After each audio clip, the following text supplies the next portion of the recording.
thought it was about time that I said a few words about boxing, and particularly the heavyweight division. Now, I didn't see Joshua versus Parker. I don't have pay-per-view, which is a bit of a nuisance. I heard it on the radio, and the result wasn't very surprising. Joshua really is on a winning streak. All due respect to Parker, I always give credit to fighters who fight outside their home country. I think that takes guts in itself. In the gloves are off sequence, Johnny Nelson asked, and I'm sure he didn't mean it disrespectfully, but he said, do you have the heart?" And I think a fighter that goes outside their comfort zone already shows that they have heart, at least in that sense. So full credit to Parker. Based on everything I've heard, I've seen post-fight interviews and so on. The fight was good, but could have been better had it not been for the referee constantly interrupting at critical moments. But like I say, I haven't seen the bout, so I can't really comment too much about the bout itself. I do know that Joshua looked very confident and, let's say, like a man on a winning streak afterwards. To me, he's looking more and more like Lennox Lewis in terms of his sheer dominance. And I would say he definitely is getting to that level of being. I still think Lennox Lewis is our greatest heavyweight, but if Joshua keeps going the way he's going, I think he will surpass Tyson Fury. I think he'll surpass William Henry Cooper, and I think he will have a real claim to being a history maker. Now, I've just watched, like literally just now on YouTube, Deontay Wilder versus Luis Ortiz. That was a great fight, and it was for the WBC title. There was a crowd of 14,069 at the Barclays Center in Brooklyn, the 3rd of March. The attendance for Joshua versus Parker was upwards of 80,000. Now, in the UK, we've had Joshua versus Takam, over 70,000, again in Cardiff. Joshua versus Klitschko, of course, one of the greatest heavyweight fights of modern times, 90,000 people. So I think Anthony Joshua and Eddie Hearn are right to say that Britain is the new boxing mecca. I really think Vegas, really, I think it's the fact that Floyd Mayweather Jr. has been so dominant there, that he's made it his hometown, has been a big factor in keeping Vegas the boxing mecca. But let's face it, if we're going by fight crowds, without question, Britain and specifically Wembley is the new boxing mecca. And that's right. It's a bit like the Olympics returning home to Greece, as was billed in the Athens Olympics. Boxing is returning home to Britain. This is the country where modern boxing was invented. And what do we have now? The number one pound for pound heavyweight in the world is Anthony Joshua, a Briton. In fact, I'll just read out the BoxRec list, and I appreciate BoxRec has its flaws, but this is our current rankings among the heavyweights. Number 1, Anthony Joshua. Number 2, Deontay Wilder. 3, Alexander Povetkin. 4, Kubrat Pulev. 5, Luis Ortiz. 6, Dillian White. 7, Joseph Parker. 8, Jarrell Miller. 9, Dominic Breazeale. 10, Adam Kownacki. Now, of those guys, it's Kownacki and Miller I am least familiar with. I haven't really seen any of their fights. Povetkin and Ortiz do have question marks. Both guys have had question marks around drugs in their career, and to me, that's not a light matter. If a fighter has their performance enhanced by the usage of performance-enhancing drugs, that is a very serious matter, and in my view, the boxing world shouldn't take it lightly. And if this is a consistent issue, in my opinion, those guys should seriously, their rankings should be put into question. I mean, Alexander Povetkin at number 3, taking away the drug question, no doubt he's a very talented heavyweight, very dominant heavyweight, but, that drug question is not something that should be trivial. Klitschko, of course, isn't ranked because he's essentially retired, and who could blame him?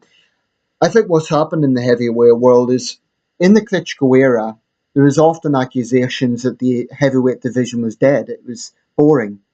But I think that's only because the Klitschkos were so dominant. particularly Vladimir. And I think history will show Vladimir Klitschko to be one of the greatest heavyweights, not just of this generation, but of all time. I'd have no problem seeing Vladimir Klitschko in the top five heavyweights of all time. Personally, I'd have no issue with that. Um, but looking at this era, definitely the big fight that comes next will be Joshua versus Wilder. Now you have two guys that are undefeated. Wilder's 40-0. I can't think of any other heavyweight in modern times to have that sort of record undefeated. Joshua's also undefeated. He's a bit younger. He's, I believe, 28. Wilder's 32. Joshua turned pro in 2012. Wilder in 2008. So they've a slightly different record.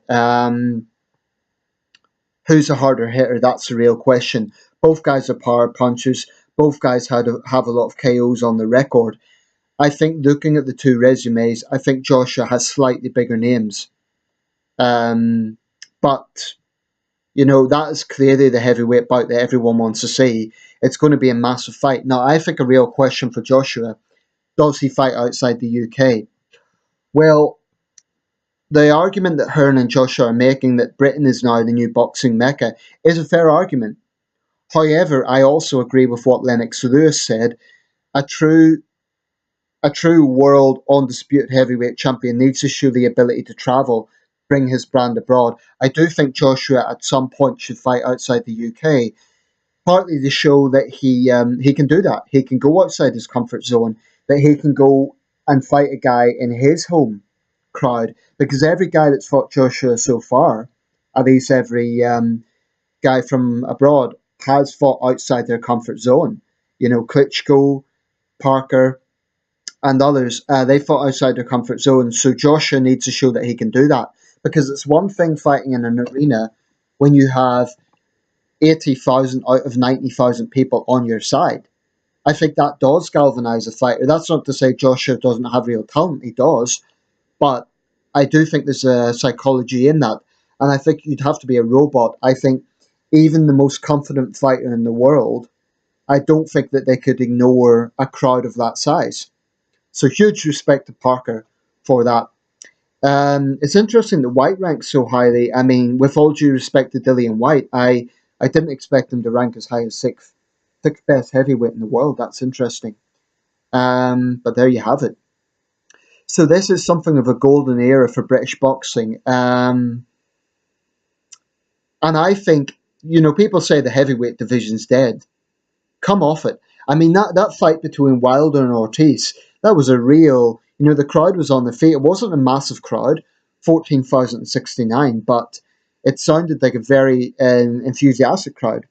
And based on what I saw, it looked like a really lively fight. So I don't agree that the heavyweight division is dead. Far from it.